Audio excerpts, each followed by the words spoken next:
왜 이렇게 쉰내가 나지? 아버지, 가까이 가기 좀 그래요. 할머니 방에만 들어가면 이상한 냄새가 진동해요.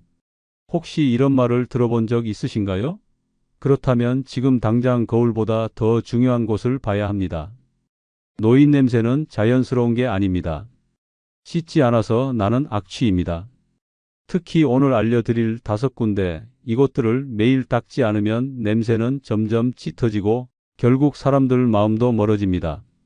구독, 좋아요는 무료이며 다음 영상을 가장 빠르게 보실 수 있습니다.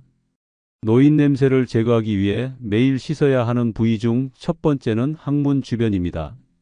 노인 냄새의 시작점이자 핵심 진원지가 바로 항문 주변이라는 사실을 많은 분들이 모르고 계십니다. 부끄럽고 민망하다는 이유로 손대기를 꺼리는 이 부위는 사실 냄새의 지옥문이라고 불러도 과언이 아닙니다. 매일 앉고 매일 배출하고 하루 종일 밀폐된 속옷에 쌓여 있는 그곳이야말로 세균과 노폐물이 뒤엉킨 생체 쓰레기장입니다. 심지어 제대로 닦지 않으면 며칠 새에 악취가 옷을 뚫고 퍼질 정도입니다. 노인이 되면 피지선의 변화로 노넨알데하이드라는 물질이 분비되는데 이 물질은 지방산과 만나면서 특유의 쿰쿰하고 쉰내 같은 노인 냄새를 만듭니다. 특히 항문 주변은 이 물질이 집중적으로 발생하고 동시에 배설물이 지나가는 통로이기 때문에 냄새가 더 심하게 배어 나옵니다. 어떤 어르신은 아무리 향수를 뿌려도 몸에서 냄새가 사라지지 않는다고 고민하는데 이유는 간단합니다. 항문을 씻지 않아서입니다. 향수는 절대 이 냄새를 덮을 수 없습니다. 악취 위에 향기를 뿌리는 건 쓰레기 위에 꽃을 얹는 것과 똑같습니다. 많은 어르신들이 샤워할 때 항문은 그냥 물만 흘리고 끝냅니다. 혹은 비누를 대충 한번 문지르고 말지요. 그러나 이건 씻는 게 아닙니다. 그냥 헹군 수준입니다. 항문 주변을 깨끗하게 하려면 손이나 전용 세정용품을 사용해 구석구석 문질러야 하고 특히 항문 주름 사이사이에 끼어 있는 땀과 분비물을 철저히 제거해야 합니다. 살짝만 소홀히 해도 하루 만에 쿰쿰함이 올라옵니다. 그리고 이 냄새는 본인보다 주변 사람들이 더 빨리 맡게 됩니다. 젖은 상태로 속옷을 입는 것도 치명적입니다. 항문 주변이 습하면 박테리아가 미친 듯이 번식합니다. 결국 냄새는 더 심해지고 심한 경우 가려움증과 염증까지 유발됩니다. 매일 샤워 후에는 항문 주변을 마른 수건으로 완전히 건조시키고 필요하다면 약간의 파우더를 사용하는 것도 도움이 됩니다. 이건 선택이 아니라 생존을 위한 위생입니다. 지금 이 글을 읽고 있는 당신이 내가 그 정도로 심하지는 않을 거야 라고 생각한다면 착각입니다. 냄새는 언제나 본인이 제일 마지막에 눈치챕니다. 가족이 조심스럽게 냄새 나요 라고 말하는 순간은 이미 오랜 시간 참은 끝일 가능성이 큽니다. 한마디로 관계가 틀어지기 직전의 마지막 경고입니다. 그렇기 때문에 항문을 닦는 건 청결 이상의 의미를 가집니다. 나를 지키고 타인을 배려하고 관계를 유지하는 기본적인 예의입니다. 실제 사례를 하나 소개합니다. 경기도에 사는 76세 박모. 어르신은 오랜 시간 가족들과 함께 살면서도 방 안에 혼자 있는 시간이 많아졌습니다. 손주들이 잘 다가오지 않고 며느리도 대화가 줄어들자 처음엔 섭섭했습니다. 어느 날 거실에 앉아 있는데 손주가 속삭이는 걸 들었습니다. 할아버지 옆에 앉으면 이상한 냄새 나 충격이었습니다.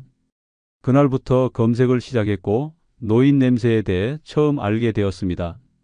특히 항문 주변 위생이 결정적이라는 걸 알고는 바로 다음 날부터 비누를 들고 본격적인 청소에 나섰습니다. 자세를 낮추고 항문 주름 하나하나를 손으로 닦는 게 처음엔 어색했지만 며칠 지나지 않아 놀라운 변화가 생겼습니다.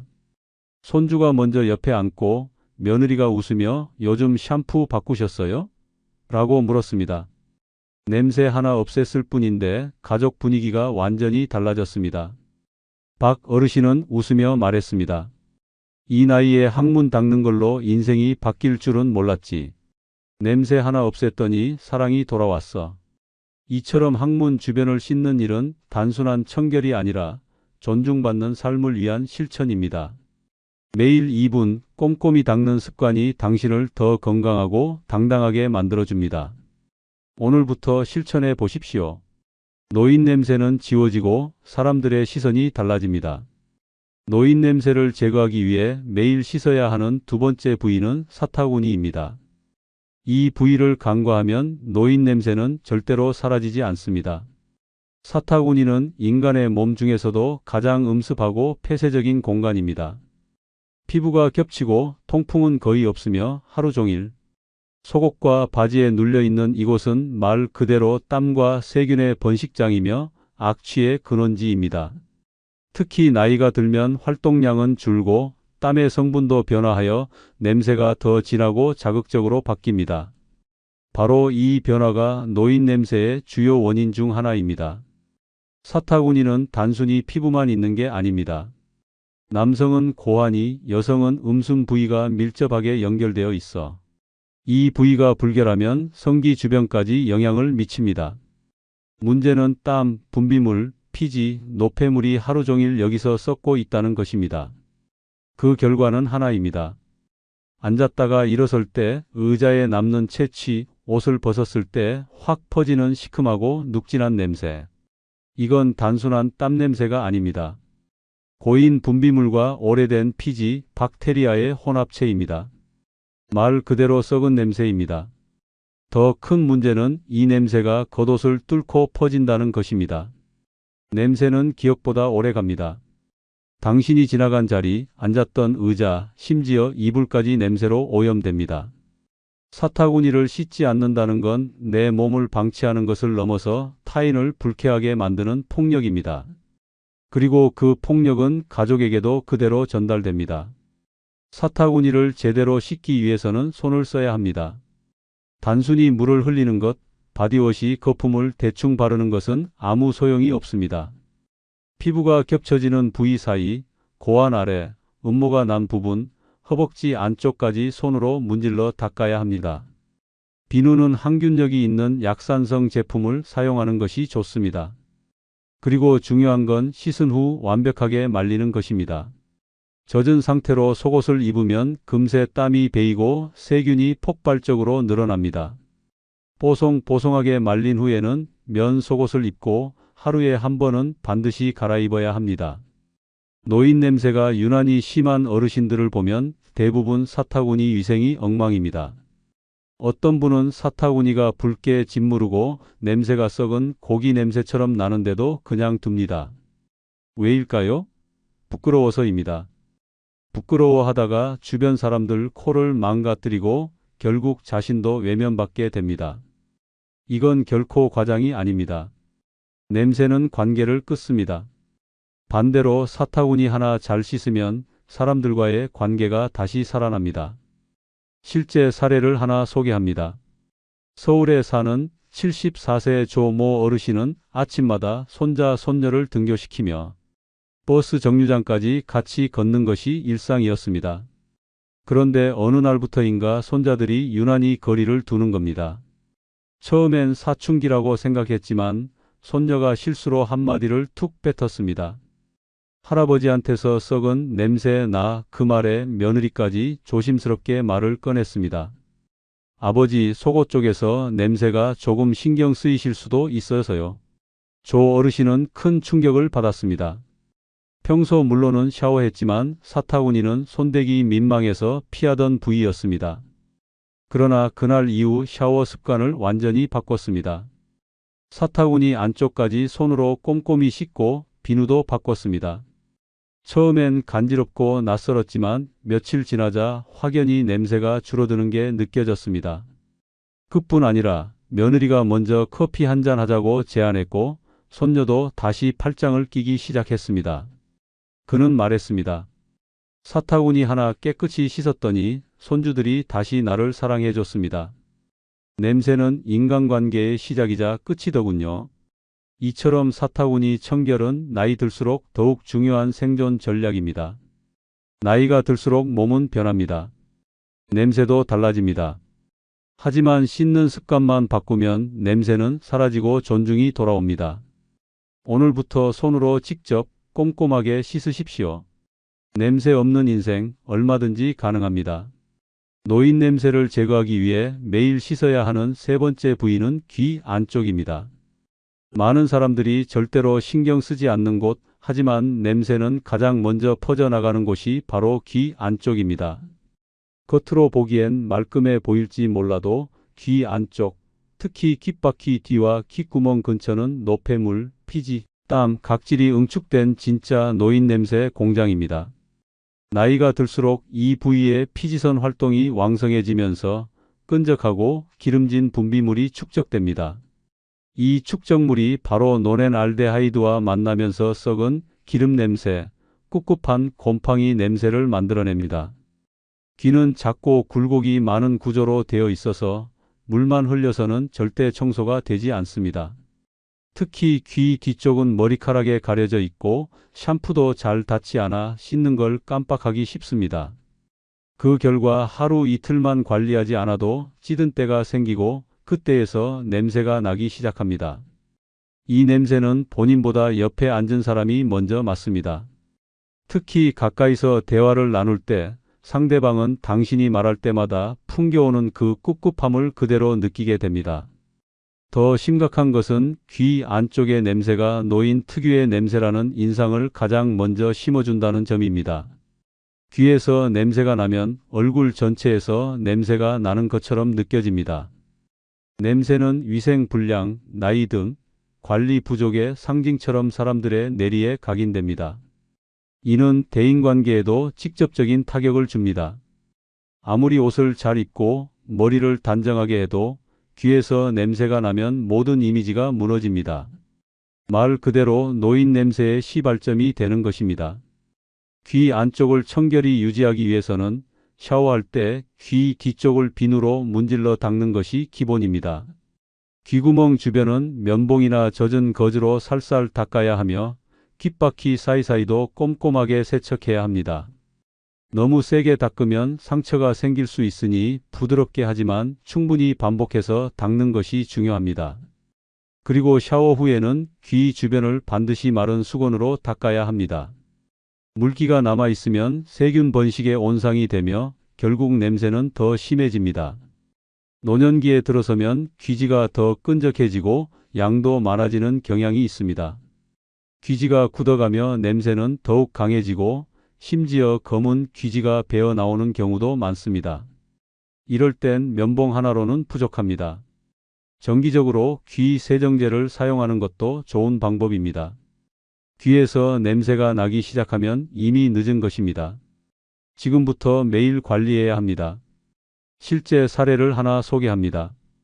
부산에 사는 72세 김모 어르신은 늘 말끔한 인상이었습니다. 정장도 잘 차려입고 머리도 매일 감으며 외모에 신경을 많이 쓰는 편이었습니다.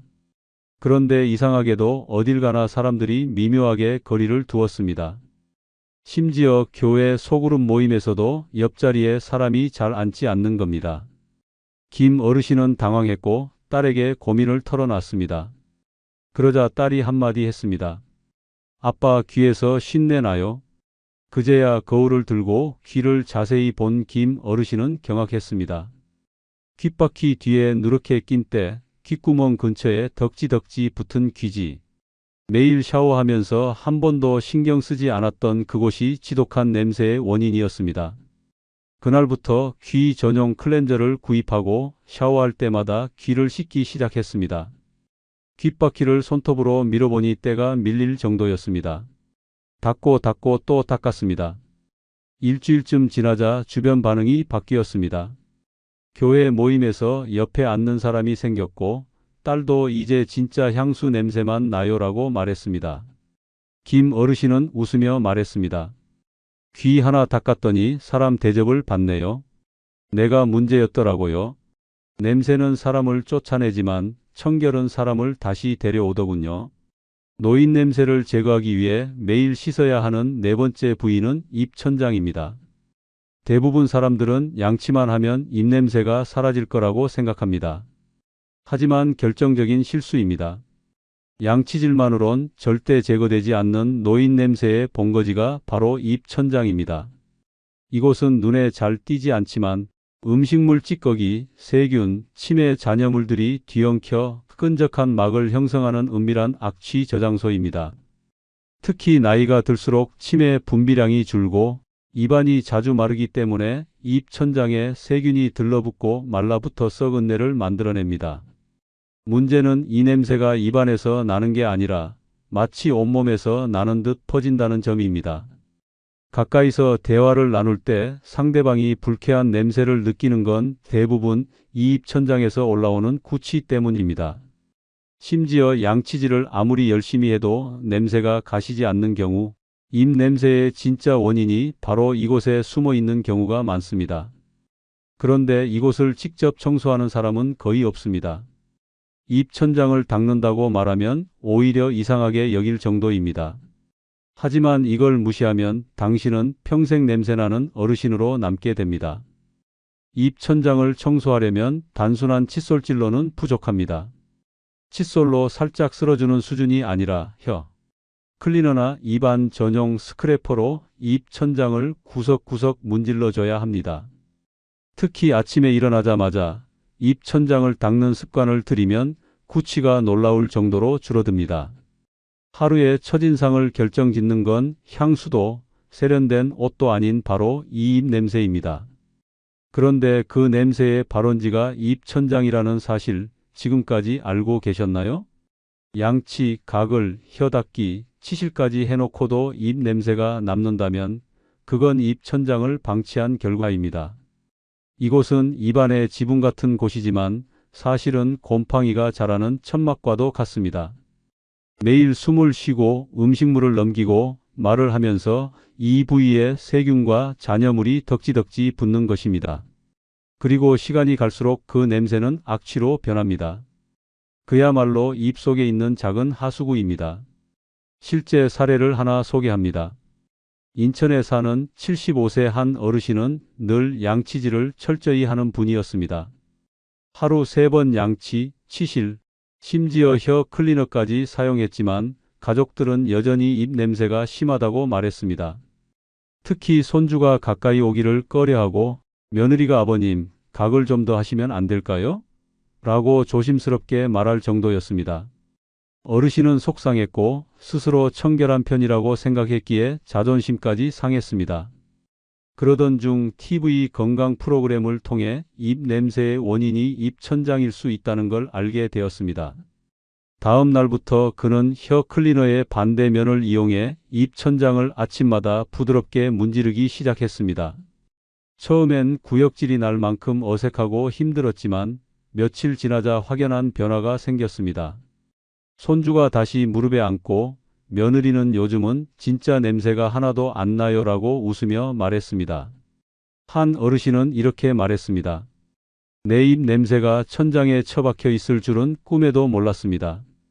천장 하나 닦았더니 손주가 다시 안기더군요. 이처럼 입 천장은 냄새를 뿜는 지붕이며 동시에 존중을 되찾는 시작점입니다. 매일 아침 손가락으로라도 부드럽게 문지르십시오. 당신의 입에서 냄새가 사라지는 순간 사람들의 거리도 다시 가까워집니다. 입 천장 관리 지금부터 시작하십시오. 늦지 않았습니다. 노인 냄새를 제거하기 위해 매일 씻어야 하는 5번째 부위는 배꼽입니다. 배꼽은 작고 눈에 띄지 않는 부위지만 냄새의 진원지 중 하나입니다. 대부분의 사람들이 이곳을 씻지 않는 이유는 단 하나, 귀찮아서입니다.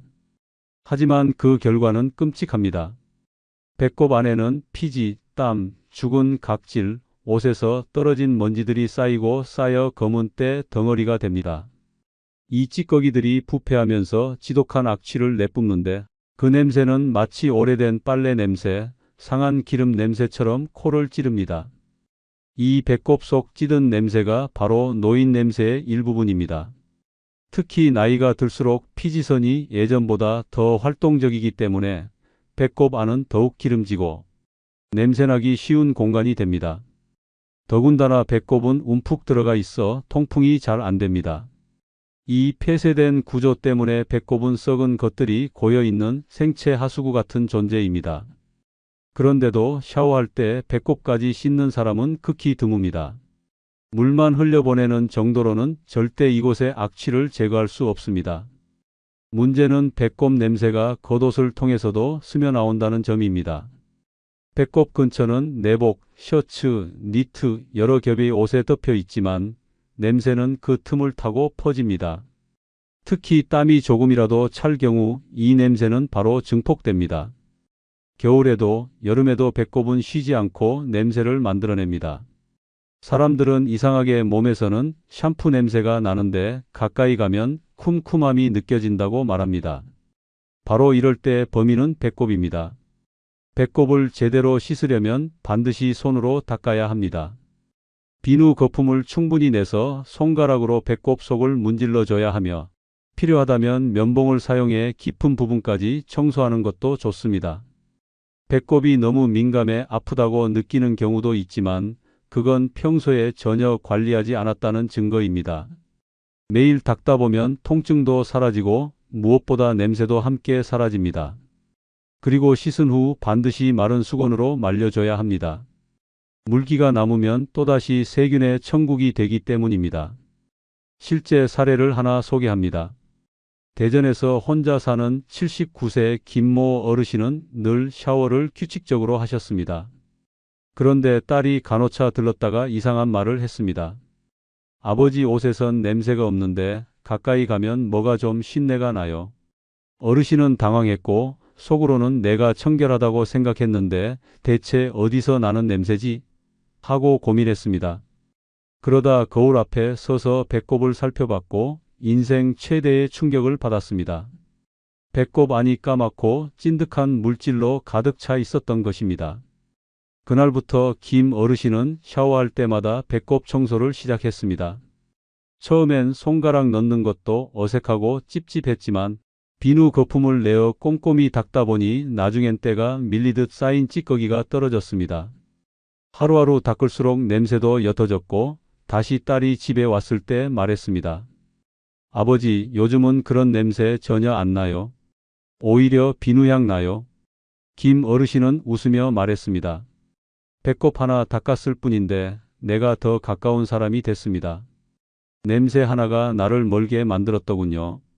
이처럼 배꼽은 작지만 강력한 냄새의 구멍입니다. 절대 무시하지 마십시오.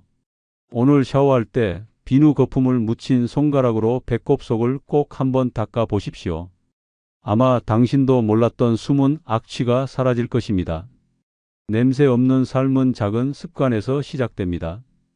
배꼽 매일 닦으십시오. 존중과 향기가 함께 돌아옵니다. 여러분, 노인 냄새는 몸에서 나는 게 아니라 씻지 않은 습관에서 납니다. 향수는 잠시뿐이고 옷은 냄새를 가릴 수 없습니다.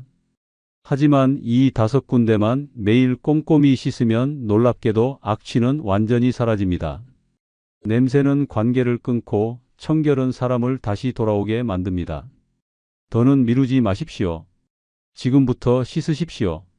노후의 향기는 당신 손에 달려 있습니다. 끝까지 시청해 주셔서 감사합니다. 구독, 좋아요 눌러주시면 감사하겠습니다. 근육은 쪼그라들고 관절은 삐걱대고 숨 쉬는 것조차 버거운 노년이 무병장수일 수는 없습니다. 오늘 움직이지 않으면 내일은 침대 위에서 눈뜨게 됩니다. 병이 아니라 게으름이 당신의 삶을 먼저 무너뜨립니다. 매일 안 하면 죽음을 앞당기는 운동이 있습니다. 운동은 선택이 아니라 생존입니다. 오늘의 10분이 내일의 10년을 바꾸고 게으른 하루가 병든 10년을 만듭니다. 걷지 않으면 걷는 법을 잊고 굽히지 않으면 굳는 순간이 옵니다. 늦기 전에 시작하십시오. 이번 영상은 90세까지 무병장수를 위해 매일 해야 하는 5가지 운동에 대해 말씀드리겠습니다. 구독, 좋아요는 무료입니다. 90세까지 무병장수를 원한다면 노년에 매일 반드시 해야 하는 첫 번째 운동은 바로 발끝 들기입니다. 보기엔 너무 단순해 보여 우습게 볼 수 있지만 이 작은 동작 하나가 당신의 생존력, 균형 감각, 낙상 예방, 뇌 건강까지 책임진다는 사실을 아는 순간 결코 가볍게 넘길 수 없게 됩니다. 노인의 뼈는 약해지고 근육은 빠지며 신경 반응은 느려집니다. 그 결과 발생하는 갑작스러운 낙상, 바로 그것이 노년 건강을 무너뜨리는 가장 빠르고 무서운 파괴자입니다. 단 한 번의 넘어짐으로 허리뼈가 부러지고 고관절이 금가고 일어나지 못하는 침대 생활이 시작됩니다. 그런데 이 낙상의 80% 이상이 발끝을 제대로 들지 못해 생기는 작은 실수에서 비롯된다는 사실 알고 계십니까? 무의식 중에 질질 끌리는 발끝, 살짝 튀어나온 문턱, 매트 위 주름 하나에 걸려 넘어지는 사고가 바로 병상과 치매로 가는 지름길이 됩니다. 발끝 들기 운동은 단순하지만 하체의 감각을 깨우고 종아리 근육과 발목 힘을 되살리며 뇌와 발 사이의 반응 속도를 높이는 기적 같은 운동입니다. 이 동작을 매일 반복하면 발을 들어 올리는 힘이 강화되어 걷는 자세가 안정되고 낙상 위험이 눈에 띄게 줄어듭니다. 특히 발끝 들기 운동은 혈액순환을 자극해 혈압 조절과 심장 건강에 탁월한 효과를 보입니다. 종아리는 제2의 심장이라 불릴 만큼 중요한 부위이며 이곳을 자극하면 정체되어 있던 혈액이 심장과 뇌로 원활하게 공급되어 현기증, 어지럼증, 심지어 치매 예방에도 도움을 줍니다. 운동 방법도 아주 간단합니다. 의자나 벽을 가볍게 짚고 선 상태에서 발뒤꿈치는 바닥에 고정한 채 발가락과 발끝을 천천히 위로 들어 올렸다 내리는 동작을 10회 이상 반복합니다. 하루 34세트만 해도 놀라운 효과를 볼 수 있습니다. 처음엔 종아리가 뻐근하지만 그것은 기운이 돌아온다는 신호입니다. 특히 이 운동은 침대 옆, 욕실 앞, 부엌에서도 할 수 있어 공간이나 시간, 제약 없이 언제든 가능한 생존 운동이라 불릴 만합니다. 단순하지만 수많은 노인들의 병원 침대행을 막아준 유일한 운동이기도 합니다. 이 단순한 동작 하나로 인생이 바뀐 실제 사례가 있습니다. 경남 창원에 사는 83세 양영분 할머니는 2년 전 넘어져 고관절에 금이 가면서 몇 달을 누워 지낸 후로 다시는 넘어지면 안 된다는 두려움에 하루하루를 긴장 속에 살고 있었습니다. 산책을 나가도 항상 벽을 짚고 걷거나 이웃의 부축 없이는 단 몇 걸음도 떼지 못할 만큼 발에 감각이 무뎌졌고 다리는 계속 힘이 빠졌습니다. 그런 할머니가 마침 복지관에서 알려준 발끝 들기 운동을 집에서 혼자 매일 아침마다 실천하게 된 것이 출발이었습니다. 처음에는 몇 번 들고 나면 종아리가 아프고 다리가 떨려 몇 분을 앉아 있어야 했습니다.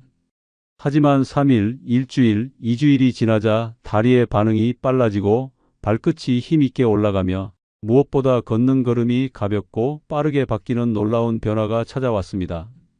그렇게 꾸준히 2달을 실천한 어느 날 양 할머니는 혼자 복지관까지 20분을 걸어가는 데 성공했고 직원들에게 둘러싸여 박수를 받으며 울컥했다고 합니다.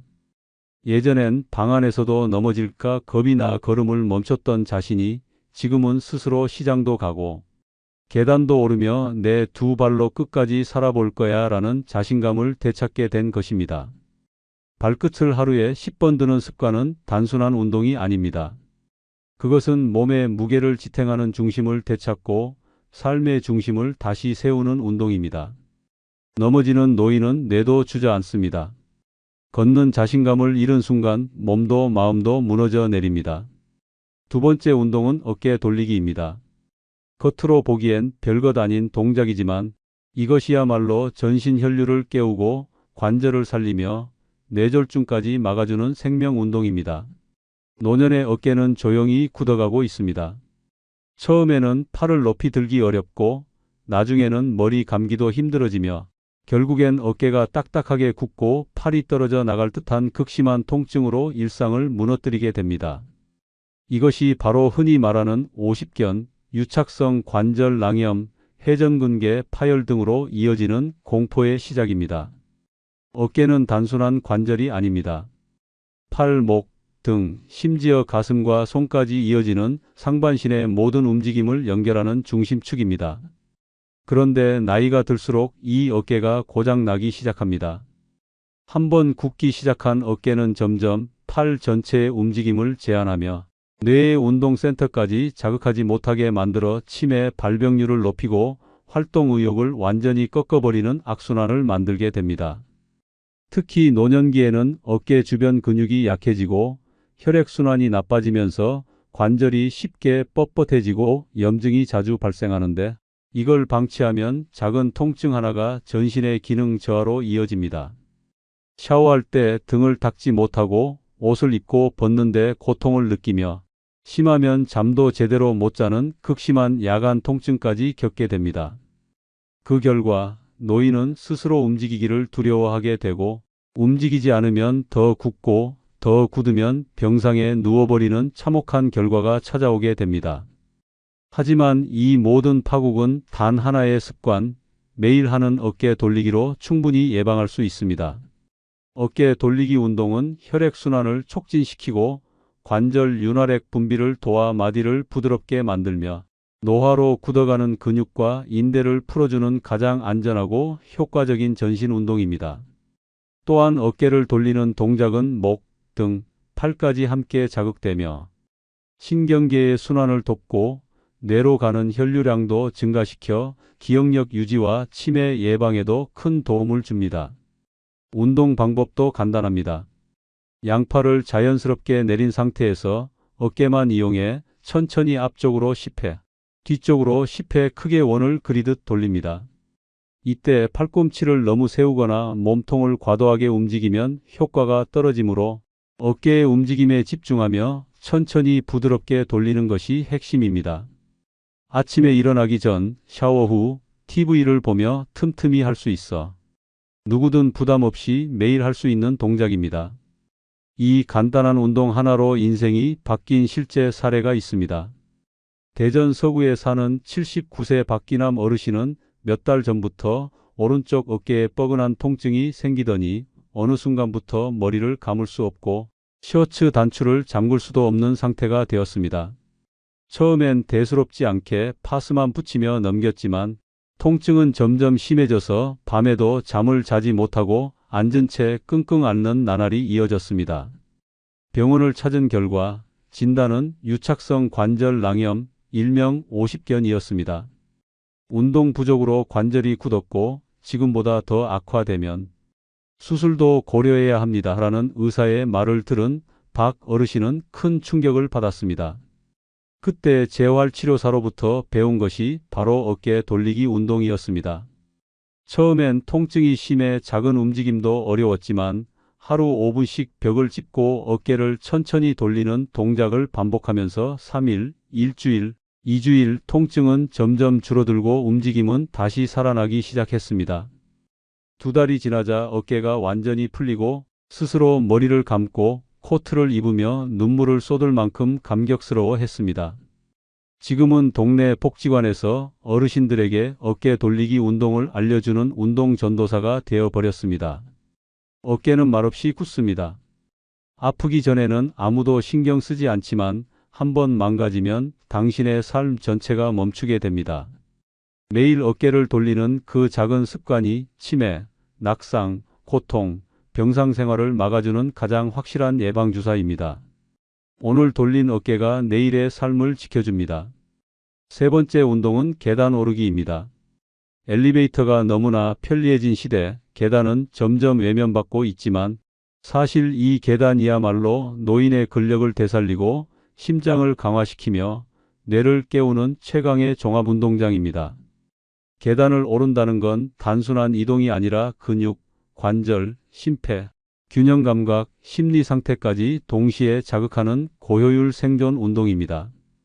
특히 노년에는 다리 힘이 빠지고 무릎이 약해지기 때문에 넘어지기 쉬운데 이 계단 오르기는 하체를 탄탄하게 만들어 낙상 사고를 막고 침대 위 인생으로부터 탈출하는 가장 현실적인 운동입니다. 계단은 단순한 수직 공간이 아닙니다. 허벅지, 종아리, 엉덩이, 발목, 심장, 폐, 뇌까지 동시에 움직이며 짧은 시간 안에 전신을 깨우는 운동입니다. 계단을 오를 때 하체 근육의 70% 이상이 동원되며 이 근육은 곧 장기 기능 유지, 혈액순환 촉진, 기초 대사량 유지, 당뇨고혈압 예방으로 이어집니다. 무엇보다도 계단 오르기는 노인성 근감소증을 막는 유일한 일상 속 운동으로 하루 단 몇 층만 오르내려도 노년기의 근육 유지에 엄청난 차이를 만들어냅니다. 계단 오르기를 하지 않는 노인은 점점 발이 낮아지고 보폭이 줄어들며 결국엔 작은 턱 하나에도 걸려 넘어지고 그 결과 고관절 골절, 척추 압박, 와병 생활로 이어집니다. 그런 사소한 차이가 결국 자립 가능한 노인과 누워있는 노인의 갈림길을 결정짓게 되는 것입니다. 그리고 충격적인 사실은 하루에 단 5분 계단 오르기를 하는 노인은 치매 발병률이 최대 30%까지 감소한다는 연구 결과도 있습니다. 계단을 오르면 심장이 활발히 뛰고 산소가 뇌로 공급되며 인지 기능이 깨어나고 기억력 유지에 직접적인 자극이 가해지기 때문입니다. 운동 방법은 단순합니다. 처음에는 하루에 한 층만 오르기부터 시작해도 좋습니다. 난간을 잡고 천천히 발을 정확히 디디며 올라가고 내려오는 것이 핵심입니다. 오를 땐 무릎에 무리가 가지 않도록 발 전체를 디디고 내려올 땐 충격이 가지 않도록 천천히 무게를 분산시키는 것이 중요합니다. 매일 5분씩 반복하면 하체 근육이 살아나고 호흡이 편안해지며 몸 전체에 에너지가 돌기 시작합니다. 이 작은 운동 하나로 인생이 바뀐 실제 사례가 있습니다. 전북 전주에 사는 80세 김정순 할머니는 수년 전부터 아파트 엘리베이터를 타는 것이 당연한 일상이었습니다. 그러던 중 건강검진에서 근감소증 초기 진단을 받고 지금보다 더 근육이 빠지면 걷는 것도 어려워진다는 말을 듣고 큰 충격을 받았습니다. 처음에는 헬스장도 알아보고 실내 운동도 시도했지만 답답하고 귀찮고 어렵다는 이유로 며칠을 넘기지 못했습니다. 그러다 우연히 보건소 운동지도사에게 엘리베이터 말고 계단 한 층만 오르기부터 시작하세요 라는 말을 듣고 실천에 옮긴 것이 인생의 전환점이 되었습니다. 김 할머니는 하루에 한 층, 그 다음엔 2층, 일주일 후엔 3층까지 오르기 시작했고 한 달이 지나자 무릎이 덜 아프고 호흡이 훨씬 편해지며 다리에 힘이 붙는 느낌을 받게 되었습니다. 이후에는 장을 보러 나갈 때도 일부러 지하철역 계단을 이용했고 복지관에서도 걸음이 달라졌다고 칭찬을 받으며 다시금 삶의 자신감을 되찾았습니다. 지금은 매일 아파트 5층까지 계단으로 오르며 계단이 나를 살렸어. 이제 엘리베이터는 심심해서 못하겠어 라는 말로 주변 노인들에게 계단 오르기 전도사가 되었습니다. 계단은 도전이 아닙니다. 계단은 삶을 되살리는 통로입니다. 발을 들고 한 계단을 오를 수 있다면 그 사람은 아직 살아있는 몸을 가진 사람입니다. 매일 계단 한 층을 오르는 그 습관이 심장 박동을 살리고 근육을 붙잡고 기억을 되살리며 병원 침대가 아닌 거실을 걸어다니는 노년을 만들어냅니다. 지금 당신의 발 앞에 놓인 계단, 그것은 단순한 계단이 아닙니다. 그것은 90세까지의 인생을 스스로 올라갈 수 있는 노년의 생존 계단입니다. 네 번째 운동은 걷기 운동입니다. 90세까지 무병장수를 원한다면 노년에 매일 반드시 해야 하는 네 번째 운동은 바로 걷기 운동입니다. 누구나 알고 있고 누구나 할 수 있는 운동이지만 제대로 걷는 사람은 생각보다 적습니다. 그 결과 걷다가 무릎이 나가고 다리가 휘고 결국엔 병원 침대에서 다시는 못 걷는 신세가 됩니다. 걷기 운동을 소홀히 하는 순간 근육은 빠지고 균형 감각은 무너지고 심장은 약해지고 치매는 빠르게 찾아옵니다. 걷지 않는 노인은 결국 걷는 법을 잊는 순간이 오고 이는 곧 몸이 기능을 포기하는 최악의 시나리오로 이어집니다. 걷기는 단순한 이동이 아닙니다. 걷는다는 것은 근력 유지, 뼈 건강, 심폐 기능, 인지력, 면역력을 동시에 자극하는 전신 종합 건강활동입니다. 특히 노년기에는 단 한 걸음이라도 꾸준히 걷는 것이 약보다 낫습니다. 걷지 않으면 엉덩이 근육은 사라지고 허벅지는 힘을 잃고 무릎은 체중을 감당 못하며 비명을 지릅니다. 관절염, 디스크, 고혈압, 당뇨, 심장병, 우울증까지 모두 걷기 부족에서 시작됩니다. 걷기 운동의 핵심은 매일 정해진 시간, 올바른 자세로 걷는 것입니다. 하루 걷기 운동의 적정 시간은 30분에서 1시간이며 이 시간을 10분씩 나누어 걷는 것도 충분히 효과가 있습니다. 중요한 것은 걸을 때 올바른 자세와 적당한 속도를 유지하는 것입니다. 등이 굽고 고개를 숙이고 발을 끌며 걷는 것은 오히려 몸을 망가뜨립니다. 등은 곧게 펴고 턱은 살짝 당기고 팔은 자연스럽게 앞뒤로 흔들며 발은 뒤꿈치부터 딛고 앞꿈치로 밀어내는 동작을 반복해야 합니다. 걷는 속도는 약간 숨이 차지만 대화는 가능한 정도의 빠르기, 즉 시속 4km에서 5km 수준이 가장 이상적입니다. 이 정도 속도에서 지방이 연소되고 심장이 건강해지고 뇌로 혈액이 공급되며 정신도 맑아지는 효과를 동시에 누릴 수 있습니다. 무리해서 오래 걷거나 빠르게 걷는 것은 오히려 무릎 관절에 부담을 주고 부상을 유발할 수 있으니 절대 피해야 합니다.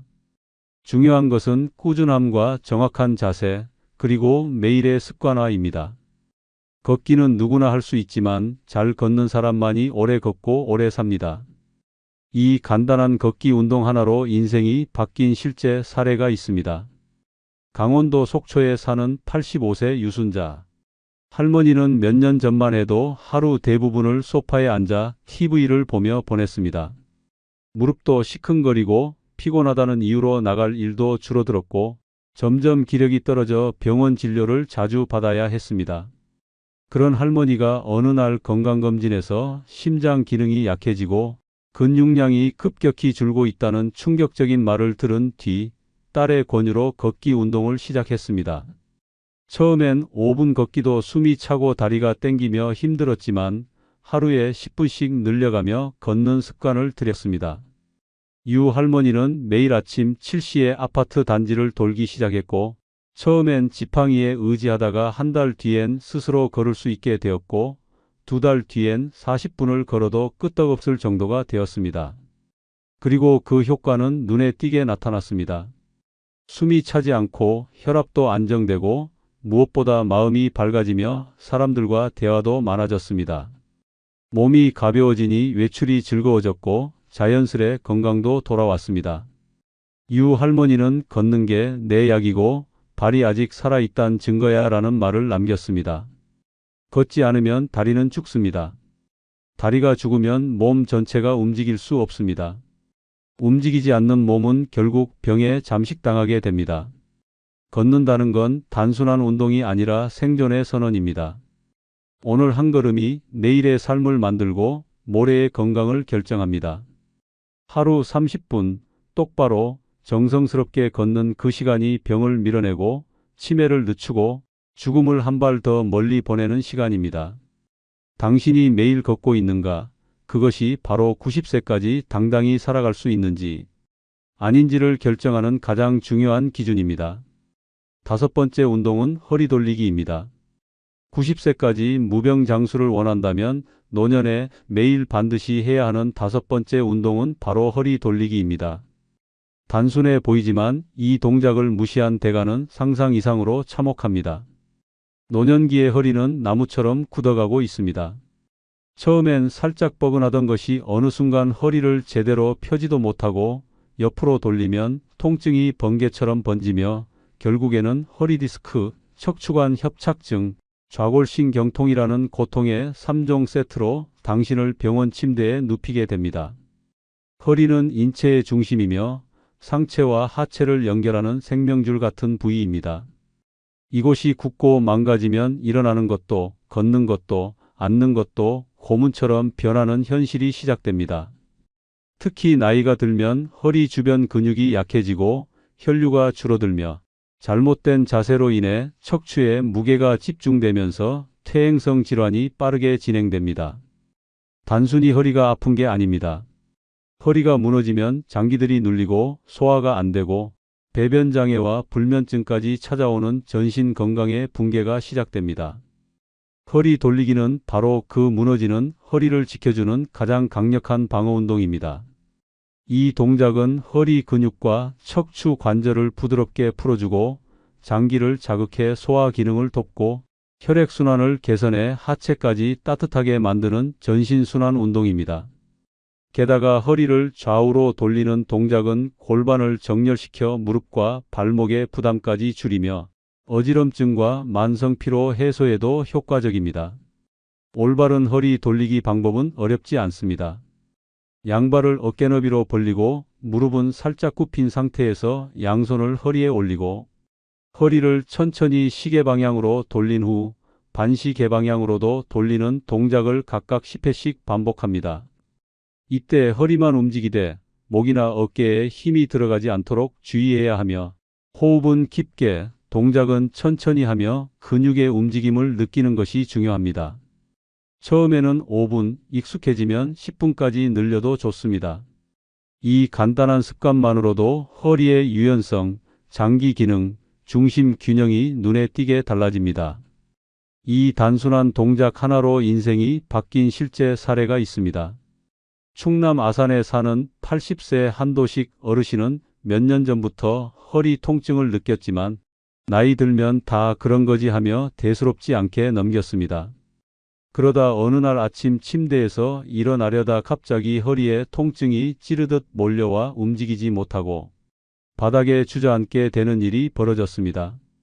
급히 병원으로 옮겨졌고 진단 결과는 심각했습니다.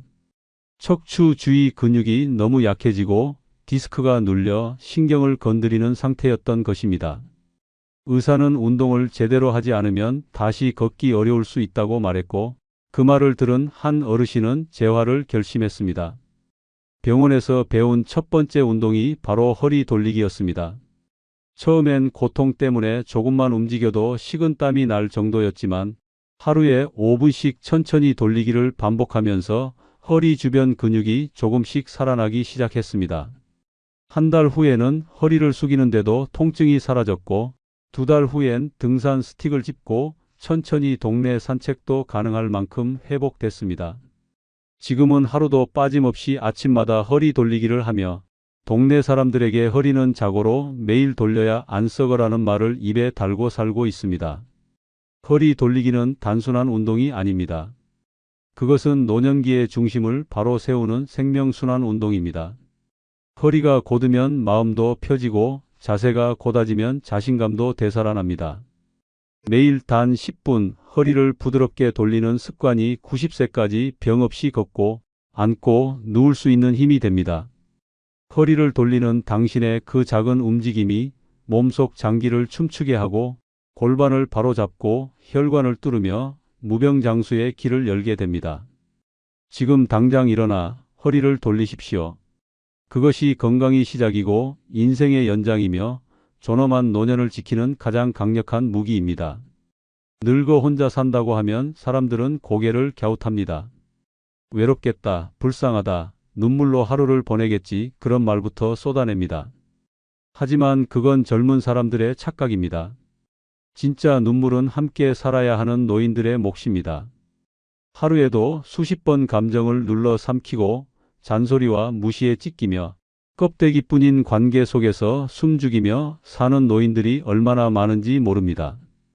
혼자라는 건 처량함이 아니라 고통과 번민에서 탈출한 자유입니다. 이번 영상은 늙어 혼자 사는 것이 축복인 5가지 이유에 대해 설명드리겠습니다. 구독, 좋아요는 무료입니다. 영상을 끝까지 들으시면 복이 올 겁니다. 늙어 혼자 사는 것이 축복은 첫 번째 이유는 더 이상 인생을 증명할 필요가 없기 때문입니다. 늙어 혼자 산다는 건 더 이상 인생을 증명하지 않아도 된다는 뜻입니다. 그건 단순한 해방이 아니라 존재 자체를 인정받는 순간입니다. 우리는 평생 누군가에게, 어딘가에, 뭔가에 자신을 증명하며 살아왔습니다. 학생 때는 성적으로, 직장에선 실적으로, 결혼 후엔 자식의 성공으로 끊임없이 무언가를 해내야 하고 무언가를 이뤄야 하고 그래야만 존중받는다는 강박 속에서 지쳐가며 살아왔습니다. 심지어 늙어서조차 비교당하고 평가당합니다. 자식이 얼마나 잘 됐는지, 손주가 어느 대학에 갔는지, 연금이 얼마나 되는지, 병원비를 스스로 내는지까지도 평가 대상입니다. 노년의 삶마저도 타인의 눈에 의해 채점당합니다. 그렇게 끝없이 인생을 증명해야만 존재 가치가 있는 사람이라는 프레임 속에 갇힙니다. 마치 이제라도 잘 살아야 한다는 강박처럼 여전히 어딘가에 나 괜찮은 사람입니다 라는 표를 붙이고 살아가는 겁니다. 그러나 혼자 살게 되면 그 굴레에서 빠져나올 수 있습니다. 더 이상 누구에게도 나는 잘 살고 있다. 나는 아직 쓸모 있는 사람이다라고 증명할 필요가 없습니다. 내 삶의 기준은 남이 아닌 내가 되는 순간 비로소 진짜 평화가 찾아옵니다. 청소를 하지 않아도, 반찬이 부실해도, TV만 하루 종일 보고 있어도 누구의 눈치를 보지 않아도 됩니다. 그 자체로 충분하기 때문입니다. 나는 내 존재만으로도 의미 있고 누구의 평가 없이도 괜찮습니다. 증명의 굴레는 가족에게서도 시작됩니다. 부모로서, 배우자로서 자식들에게 괜찮은 어른임을 끊임없이 보여줘야 한다는 강박이 있습니다. 심지어 나는 너희에게 짐이 되지 않을 거야 라는 말조차 증명의 또 다른 방식입니다. 그러나 생각해보면 왜 늙었다고 계속 증명해야 합니까? 왜 더 이상 소득이 없다고, 사회에서 역할이 없다고 죄책감을 가져야 합니까? 혼자 살면 그 모든 보여주기가 사라집니다. 이제는 보여주지 않아도 되는 삶이 시작됩니다. 나는 이제 충분히 살아냈고 그 자체로 족합니다. 실제 사례가 있습니다. 75세 문정순 할머니는 젊은 시절부터 완벽한 엄마, 성실한 아내, 성과 좋은 교사로 살기 위해 늘 바쁘게 움직였습니다. 자식 셋 모두 대학에 보냈고 교직에서도 인정을 받으며 퇴직했습니다. 그러나 정작 은퇴하고 나서부터 공허함이 밀려왔습니다. 더 이상 보여줄 성과가 없다는 사실이 그녀를 불안하게 만들었습니다. 무엇을 하지 않으면 나는 아무것도 아니다라는 생각이 마음을 갉아먹었습니다. 어느 날 동네 마트에서 만난 지인의 말이 결정적인 계기가 되었습니다. 아직도 그 정장 입고 다녀요? 은퇴했으면 이제 좀 쉬어도 되잖아요. 그 말이 머릿속을 맴돌았습니다. 그래, 왜 나는 아직도 누군가에게 괜찮은 사람처럼 보이려고 애쓰고 있었을까? 그날 이후 문 할머니는 화장을 지우고 정장을 옷장에서 꺼냈습니다. 그리고 마음을 다잡고 혼자 살기로 결심했습니다. 자식들에게는 이제는 나를 위해 살겠다고 선언했습니다. 이사 후 첫날 문 할머니는 하루 종일 아무것도 하지 않았습니다. 아침을 굶고 점심엔 라면을 먹고 소파에 누워 오래된 드라마 재방송을 보며 시간을 보냈습니다. 처음엔 괜히 죄책감이 밀려왔지만 이틀째부터는 오히려 마음이 편안해졌다고 합니다. 이래도 괜찮구나, 아무것도 안 해도 괜찮구나라는 생각이 머릿속을 채웠습니다. 3일째 되는 날엔 파자마 차림으로 베란다에 앉아 차를 마시며 이런 말을 했다고 합니다. 나는 지금 나를 증명하지 않는 삶을 살고 있다. 지금 문 할머니는 취미로 퍼즐을 맞추고 동네 도서관에 가서 아무 책이나 골라 읽습니다. 아무 목적 없이, 아무 성과 없이 그저 재미있어서 합니다. 때로는 하루 종일 멍하니 있는 날도 있습니다. 그런데도 이게 진짜 사는 거구나라는 느낌이 든다고 합니다. 누가 보든 말든 누구에게 보이든 말든 이제는 상관없습니다. 그녀는 말합니다. 나는 더 이상 나를 증명하지 않아요. 그냥 나로 사는 것만으로도 충분해요. 늙어서 혼자 산다는 건 세상에 나를 증명하지 않아도 되는 삶을 선물 받는 것입니다. 보여주기 위해 사는 것이 아니라 나를 위한 삶이 시작되는 순간입니다. 이제는 괜찮은 사람이 아니라 편안한 나로 살아도 됩니다. 그 자체로 이미 값진 삶입니다. 더 이상 인생을 증명할 필요가 없습니다.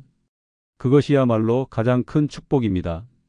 늙어 혼자 사는 것이 축복은 두 번째 이유는 돈을 어디에 쓸지 내 마음대로 정할 수 있기 때문입니다. 늙어 혼자 사는 것이 축복인 또 하나의 이유는 돈을 어디에 쓸지 내 마음대로 정할 수 있다는 점입니다. 이 단순한 자유 하나가 노년에 얼마나 강력한 해방감을 주는지 겪어본 사람만이 압니다. 수십 년을 가족을 위해 헌신하며 살았던 세월 동안 자신을 위해 써본 돈이 얼마나 될까요?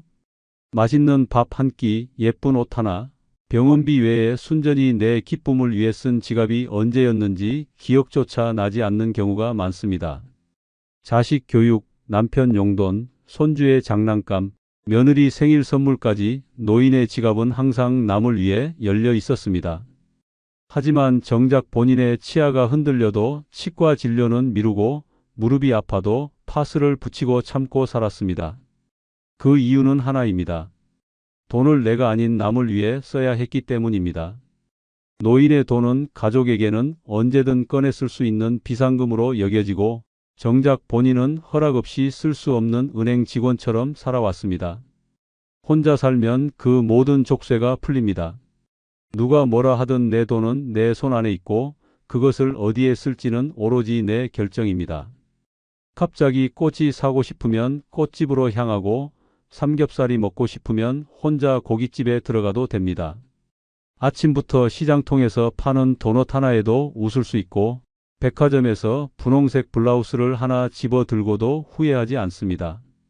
누가 뭐라 하지 않기 때문입니다. 누군가의 눈치를 볼 필요가 없습니다. 돈이란 것은 금액보다 그 쓰임이 중요한데 남에게 설명하지 않고도 쓰는 돈이야말로 진짜 자유를 느끼게 해줍니다. 한 번은 충격적인 이야기를 들은 적이 있습니다. 68세 김영자 할머니는 30년 넘게 자식들 뒷바라지를 하며 살아왔습니다. 젊을 때부터 허리띠를 졸라매며 생활했고 남편은 돈이 들어오면 술과 담배로 날려버리기 일쑤였습니다. 자식 셋을 대학에 보내기 위해 보험도 해약하고 비상금도 털고 심지어 금가락지까지 팔았습니다. 그 와중에 단 한 번도 자신을 위해 돈을 쓴 적이 없었습니다. 그러던 어느 날 둘째 아들이 결혼을 하면서 그녀에게 전셋집 보증금을 요구했습니다. 한치의 망설임 없이 줬고 남은 돈은 겨우 월세방 하나 구할 정도였습니다. 그 방에서 살기 시작하면서 처음으로 혼자만의 돈을 가지게 된 김 할머니는 놀라운 선택을 했습니다. 평소 눈여겨봤던 미용실에 들어가 단발머리를 싹둑 잘라버리고 분홍색 파마머리로 스타일을 바꾸었습니다. 이웃들은 깜짝 놀랐고 자식들은 전화로 노망났냐고 쏘아 붙였습니다. 하지만 김 할머니는 웃으며 말했습니다. 처음으로 내 돈 내 마음대로 써봤어요. 기분이 세상을 다 가진 것 같았어요. 그날 이후 김 할머니는 주말마다 혼자 영화관에 갑니다. 관객석 맨 뒷줄에 앉아 콜라와 팝콘을 즐기며 웃고 울고 합니다. 전에 한 번은 로맨틱 코미디 영화를 보다가 혼자 키득거리며 웃었는데 옆자리 청년이 돌아보며 말했습니다. 할머니, 되게 즐거워 보이시네요. 그 말에 김 할머니는 처음으로 눈물이 났다고 합니다. 자신을 위해 돈을 쓰고 그것이 웃음이 되어 돌아왔던 그날의 감동을 아직도 잊지 못한다고 말합니다. 늙어 혼자 산다는 건 결국 나를 위해 살아가는 법을 배우는 일입니다. 돈을 어디에 쓸지 내가 결정할 수 있다는 것, 그것은 자유 이상의 행복입니다. 이제는 남이 아닌 나에게 돈을 써도 됩니다. 평생 참아온 작은 사치, 그건 축복입니다. 지금부터라도 지갑을 열어보십시오. 그 안엔 아직도 행복을 살 수 있는 기회가 남아 있습니다. 늙어 혼자 사는 것이 축복은 세 번째 이유는 불편한 사람과의 관계를 끊어도 되기 때문입니다. 늙어 혼자 산다는 것은 결국 관계라는 굴레에서 벗어나는 일입니다. 불편한 사람과의 관계를 끊을 수 있다는 건 노년에 주어지는 가장 강력한 자유입니다. 젊을 때는 가족이니까, 직장이니까, 사회적 체면이 있으니까 억지로 웃고 억지로 맞춰가며 살아야 했습니다. 내키지 않는 전화에 억지로 응답하고 마음에도 없는 말로 상처를 덮으며 살아왔습니다. 그러면서도 속은 썩어갔고 마음은 점점 황폐해졌습니다.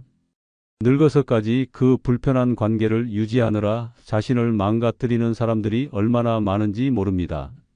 가장 독한 관계는 피 한 방울 섞인 가족입니다. 자식이라는 이름 아래, 형제라는 명분 아래, 은혜라는 덫 아래에서 벗어나지 못한 채 평생을 종처럼 살다 가는 노인이 수두룩합니다. 명절마다 얼굴을 붉히고 돈 문제로 갈등을 빚고 말 한마디에 가슴에 비수를 꽂는 그런 관계를 유지하면서도 어쩔 수 없지라는 말로 스스로를 올가매고 삽니다. 하지만 진실은 다릅니다. 이제는 끊어도 됩니다. 늙어서 혼자 산다는 건 관계의 사슬을 하나씩 풀어낼 수 있는 절호의 기회입니다. 그래도 가족인데라는 말보다 더 무서운 독이 없습니다. 그 말에 목줄이 묶이고 그 말에 마음이 찢어집니다. 하지만 혼자 사는 순간 선택이 가능해집니다. 따뜻한 사람만 곁에 두면 됩니다. 나를 배려해주는 사람, 내 말에 귀 기울여주는 사람, 나를 사람답게 대해주는 사람만 옆에 두고 나머지는 과감히 밀어낼 수 있습니다. 연락하지 않아도 됩니다. 명절이라고 안부 인사 돌리지 않아도 됩니다. 그들을 만나지 않는다고 해서 내가 나쁜 사람이 되는 것도 아닙니다. 오히려 나를 지키는 일입니다. 불편한 관계를 끊고 나면 공기가 달라집니다. 호흡이 깊어지고 마음이 가벼워집니다. 그동안 얼마나 많은 감정을 억눌렀는지, 얼마나 많은 밤을 분노와 눈물로 지새웠는지 알게 됩니다. 그리고 그제야 비로소 진짜 웃음이 나옵니다. 혼자라는 것이 곧 자유라는 걸 깨닫는 순간 인생이 다시 시작됩니다. 실제 사례가 하나 있습니다. 70세 윤말순 할머니는 평생을 시누이와의 갈등 속에서 살아왔습니다. 시댁과 가까운 곳에 살다 보니 시누이와 얼굴을 마주칠 일이 잦았고 그때마다 시누이는 윤 할머니의 옷차림, 음식, 집안일까지 하나하나 간섭했습니다. 노인네가 무슨 치장을 하냐, 애들 교육 똑바로 못 시켜서 그렇다 등 듣는 말마다 심장을 후벼 팠습니다. 남편은 가족끼리 그러는 거지라며 늘 시누이 편을 들었습니다. 그렇게 40년을 참고 살아온 윤 할머니는 남편이 세상을 떠난 뒤 드디어 결심했습니다. 집을 정리하고 동네도 떠났습니다. 연락처를 싹 정리하고 새 전화번호로 바꿨습니다. 시누이가 알 방법이 없도록 깨끗이 사라졌습니다. 이사를 하고 첫날 작은 원룸에 앉아 라면을 끓여 먹으면서 처음으로 살 것 같다는 말을 했다고 합니다. 그동안 그토록 단절을 원했으면서도 죄책감에 두려움에 실행하지 못했던 일이 결국 자신을 살려낸 것입니다. 지금 윤 할머니는 일주일에 2번 노래교실에 다니고 동네 꽃집에서 아르바이트도 합니다. 새 친구도 생겼고 이름을 불러주는 사람들이 생겼습니다. 더 놀라운 건 얼굴이 달라졌다는 것입니다. 주변 사람들은 피부가 맑아졌다, 웃는 모습이 진짜 여유로워 보인다고 말합니다. 윤 할머니는 말합니다. 나는 이제 내 감정을 아끼지 않아요. 나를 불편하게 하는 사람을 위해 웃어주지 않아요. 그게 나를 사랑하는 방법이에요. 늙어서 혼자 산다는 건 결국 나를 불편하게 했던 수많은 관계에서 해방되는 일입니다. 그건 단절이 아니라 회복입니다. 마음의 평화를 되찾는 시작입니다. 더 이상 불편한 관계에 끌려다니지 않아도 됩니다. 이제는 나를 위해서 살아도 됩니다. 관계를 끊는 것이 아니라 나를 지키는 선택입니다. 그것이야말로 노년에 누릴 수 있는 최고의 축복입니다. 늙어 혼자 사는 것이 축복은 네 번째 이유는 누구와도 비교하지 않아도 되기 때문입니다. 늙어 혼자 산다는 것은 비교라는 지옥에서 벗어나는 일입니다. 누구와도 비교하지 않아도 된다는 건 생각보다 훨씬 큰 자유입니다. 살아오면서 얼마나 많은 비교 속에 자신을 짓눌렀는지, 얼마나 자주 남의 인생을 부러워하며 자신의 삶을 깎아내렸는지 모릅니다. 자식이 잘 됐는지, 배우자가 얼마나 챙겨주는지, 손주가 얼마나 예쁜지, 심지어 연금이 얼마인지까지도 노인들 사이에선 비교의 대상입니다. 그 비교는 칭찬이 아니라 상처를 남깁니다. 매번 졌다는 좌절감, 내가 뭔가 잘못 산 것 같다는 허무함이 마음을 갉아먹습니다. 젊었을 땐 학벌, 직장, 집 평수로 비교하더니 늙고 나서는 자식의 성공, 며느리의 태도, 요양원에 가느냐 마느냐로 또 비교가 이어집니다. 언제나 남과 나를 나란히 놓고 재단하는 사회 속에서 노인의 삶은 자꾸만 초라해지고 구겨집니다. 마치 누군가의 손주가 해외여행 간 이야기를 듣는 순간 내 손주는 왜 주말에도 전화 한 통 없나 하는 생각이 들어 한숨이 납니다. 이런 비교는 곧 분노와 슬픔으로 이어지고 결국 자신을 탓하게 됩니다.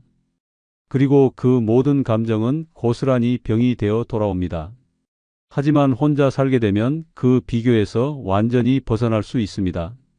마주 앉아 밥 먹을 상대도 없고 가족의 성과를 나눌 대화 상대도 없습니다. 처음엔 허전해 보일지 모르지만 그것이 진짜 해방입니다. 나 혼자만의 세상에서는 비교할 대상이 사라집니다.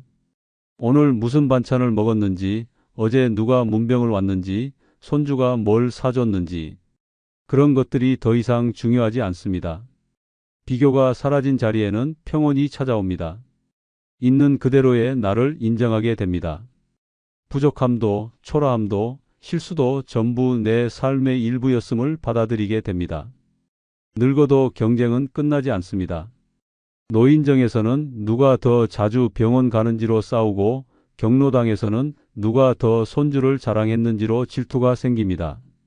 그러나 혼자 살면 그 모든 시끄러운 전쟁에서 빠져나올 수 있습니다. 거울을 볼 때도 예전보다 주름이 늘은 내가 아니라 그래도 오늘은 잘 잤네라고 말할 수 있습니다.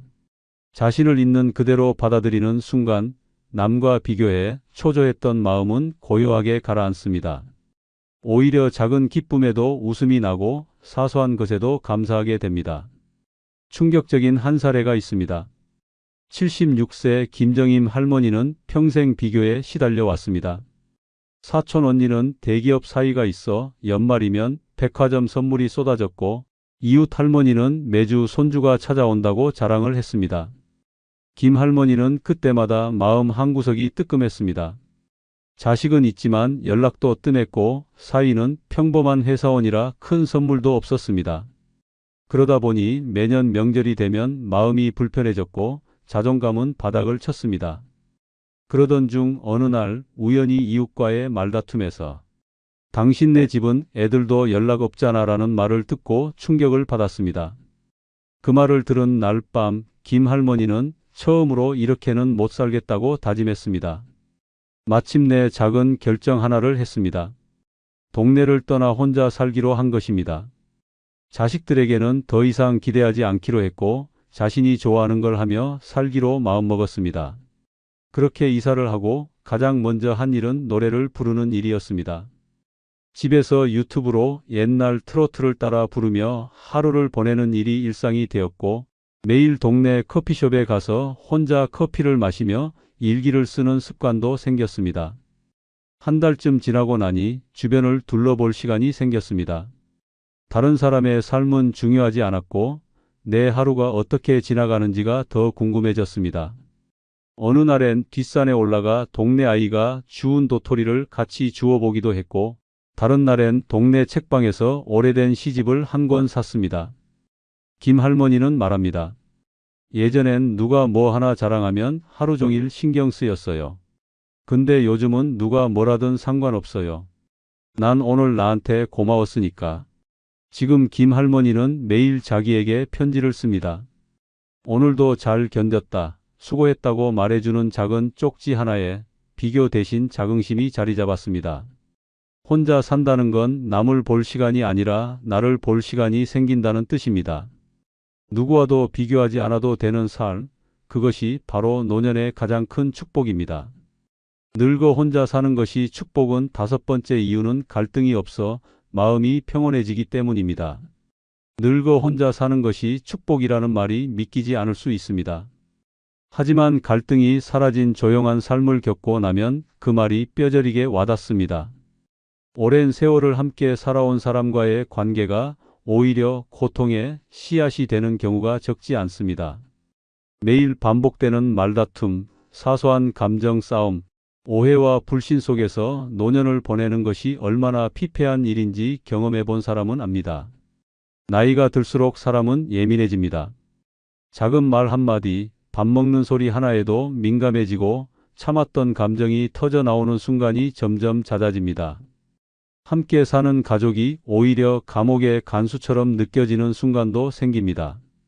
내 행동 하나하나를 감시하고 간섭하고 판단하는 눈빛 속에서 자신이 얼마나 작아지고 쓸모없는 존재가 되었는지를 느끼게 됩니다. 말다툼은 하루를 망치고 싸움은 일주일을 망칩니다.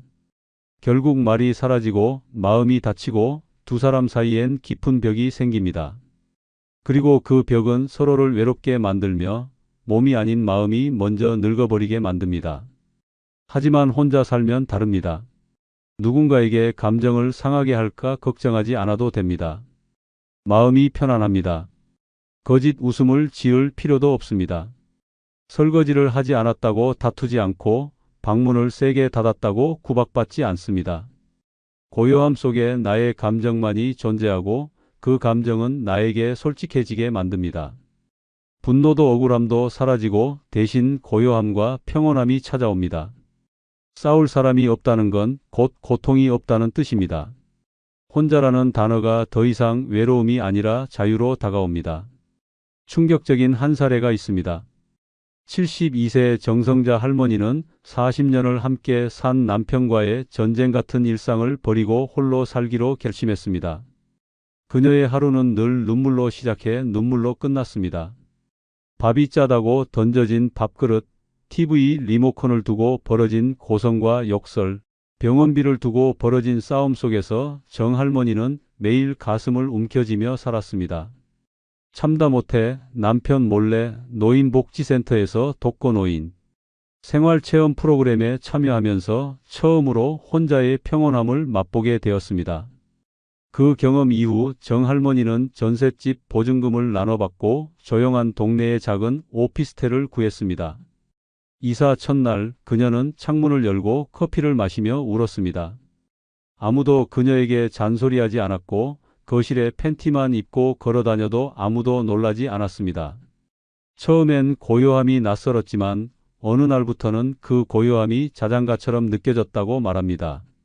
하루 종일 소리 내어 말하지 않아도 전혀 외롭지 않았고 내 숨소리와 내 생각으로만 가득한 공간이 오히려 살아있음을 느끼게 해주었다고 전합니다. 정할머니는 매일 새벽 시장에 가서 혼자 먹을 고등어 한 마리를 사고 집으로 돌아오는 길에 카페에 들러 자신에게 커피 한 잔을 선물합니다.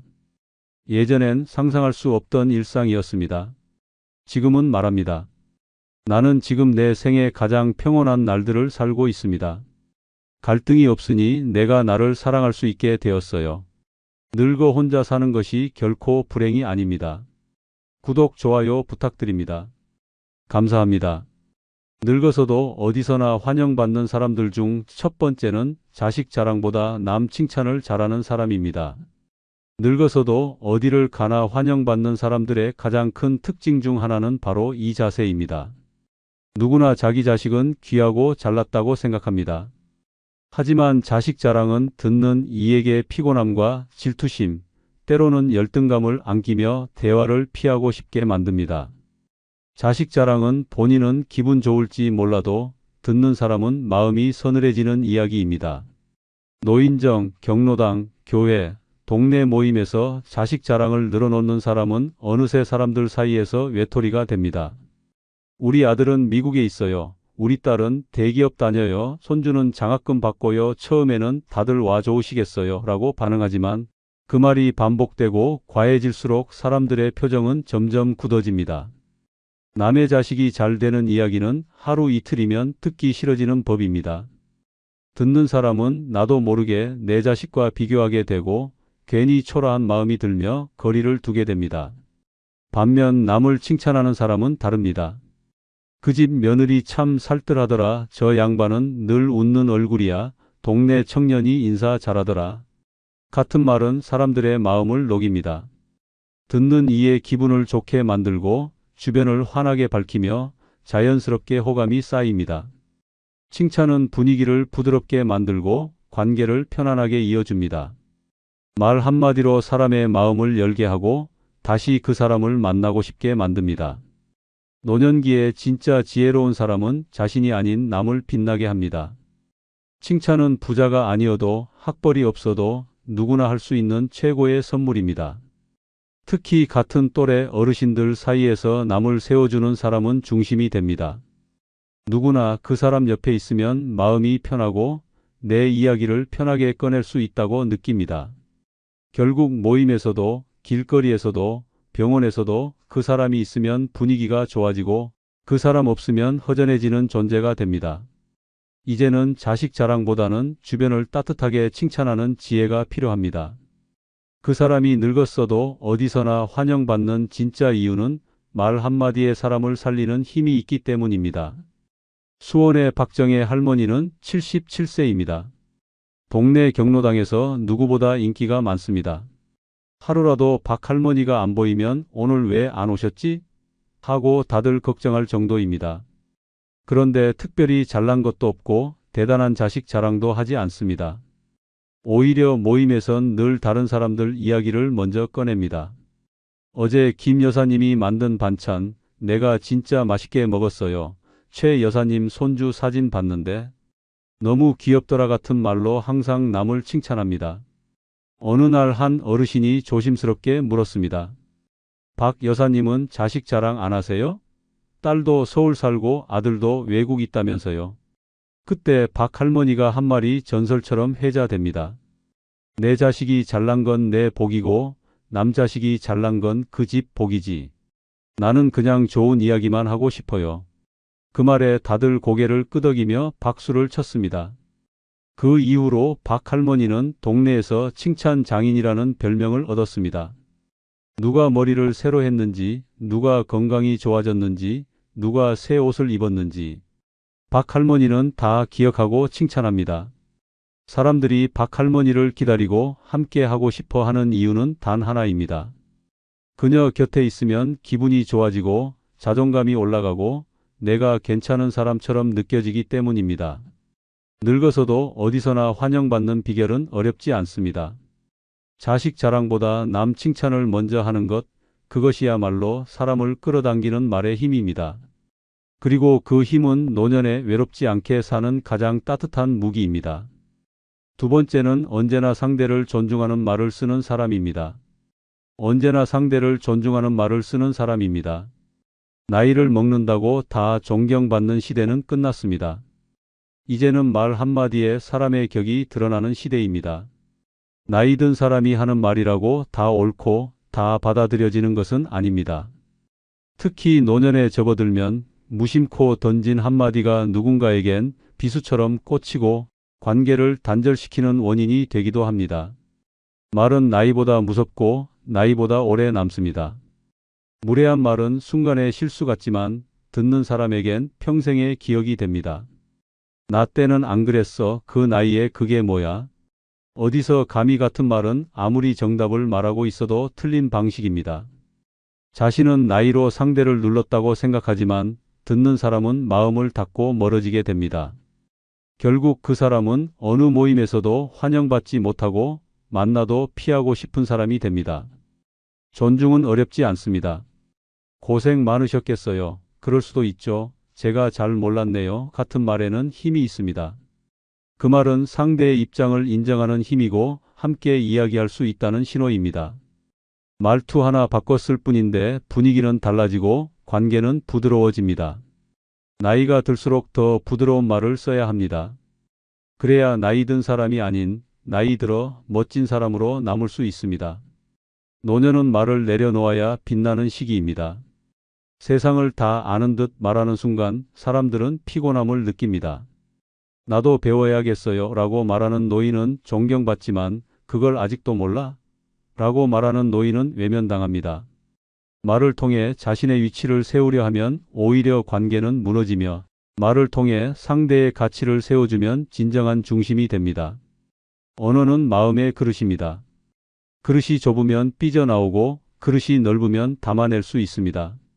늙어서도 어디서나 환영받는 사람은 넓은 말의 그릇을 가진 사람입니다. 무례하지 않고 훈계하지 않으며 위에서 내려다보지 않는 사람. 그런 사람이 있으면 모두가 편안해지고 그 사람의 자리는 늘 따뜻하게 남아있게 됩니다. 광주에 사는 이봉남 할아버지는 81세입니다. 마을 어귀에서 동네 사람 누구나 반기는 어른으로 유명합니다. 특별한 재산이 있는 것도 아니고 자식 자랑을 하는 것도 아닙니다. 그런데 젊은이들까지 봉남 어르신 오늘도 계시네요 라며 인사하고 일부러 옆자리에 앉고 싶어 하는 사람입니다. 비결은 하나입니다. 항상 상대를 존중하는 말을 쓰는 사람입니다. 택배를 들고 온 젊은 청년에게 고맙습니다. 덕분에 편히 삽니다 라고 말하고 마트에서 계산하는 아주머니에게 손이 빠르시네요. 대단하세요 라고 말합니다. 처음에는 그저 인사치레처럼 보였지만 반복되자 사람들은 그 말이 진심이라는 걸 알게 되었습니다. 어느 날 30대 청년이 조심스럽게 복남 할아버지에게 물었습니다. 할아버지, 왜 그렇게 말씀을 예쁘게 하세요? 그러자 복남 할아버지는 웃으며 말했습니다. 어차피 늙은 사람인데 무게 잡으면 뭐해? 나는 그냥 사람들이 나랑 얘기하고 싶었으면 좋겠어. 내가 먼저 공손하면 그 사람도 내 말을 끝까지 들어주거든. 그 말에 청년은 크게 웃으며 어르신, 진짜 멋지십니다 라고 말했고, 그날 이후 청년은 매주 찾아와 함께 차를 마시는 친구가 되었습니다. 복남 할아버지는 지금도 매일 오전이면 동네 벤치에 앉아 사람들과 이야기를 나눕니다. 누가 오든 반갑게 맞고 무슨 말을 해도 진심으로 공감해주는 그 모습에 사람들은 마음을 열고 다가옵니다. 이처럼 상대를 존중하는 말은 노년의 매력이 됩니다. 나이 들어서 더 많이 듣고 더 부드럽게 말할 줄 아는 사람은 어디서나 환영받습니다. 그리고 그 사람이 있는 자리는 늘 따뜻한 대화가 피어나는 특별한 공간이 됩니다. 세 번째는 청결하고 깔끔한 인상을 주는 사람입니다. 나이가 들수록 외모보다 더 중요한 것은 바로 관리입니다. 아무리 인품이 좋고 말이 멋져도 외적으로 청결하지 못하면 사람들의 마음은 멀어집니다. 냄새가 나고 옷이 구겨져 있으며 손톱과 머리가 지저분한 모습은 말 한마디보다 더 강하게 인상을 남깁니다. 특히 노년에는 나는 상관없다는 생각이 아닌 내가 누구에게 어떤 느낌을 주는가를 더 신경 써야 합니다. 노년의 청결은 단순한 위생이 아닙니다. 그것은 상대에 대한 배려이자 자기 자신에 대한 존중입니다. 방에서 나는 쉰 냄새, 옷에 묻은 국물, 자국, 발에서 나는 땀 냄새는 함께 있는 사람을 불편하게 만들고 심지어는 피하게까지 만듭니다. 하지만 늘 단정한 모습으로 나타나는 사람은 나이와 상관없이 환영받습니다. 옷은 새 옷이 아니어도 좋습니다. 다림질된 옷, 깨끗한 손, 정돈된 머리는 그 자체로 품격을 보여줍니다. 사람들은 누구나 향기 나는 사람을 좋아합니다. 그 향기는 비싼 향수가 아니라 삶의 태도에서 나는 것입니다. 자신의 몸을 잘 관리하고 집을 정리정돈하며 매일 세수하고 양치하는 생활 습관은 노년을 존엄하게 만들어줍니다. 반대로 이 나이에 뭘 누가 보냐고 생각하며 방치하는 순간 주변 사람들은 하나둘씩 멀어지게 됩니다.